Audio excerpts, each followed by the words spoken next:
یه خبر جدید برای دوستداران موتورسیکلت.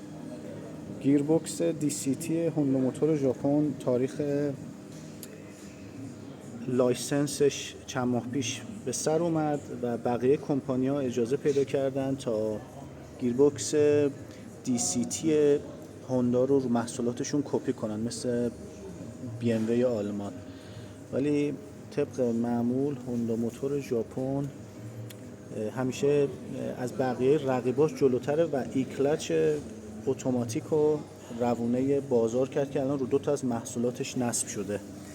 ایکلچ ECU مجزا داره و اتوماتیک کلاجا رو میگیره، چه موقع خاموش کردن چه موقع نیم کلاژ کردن، حتی موقع استارت هم شما بدون کلاژ میتونید موتور رو راه بندازید.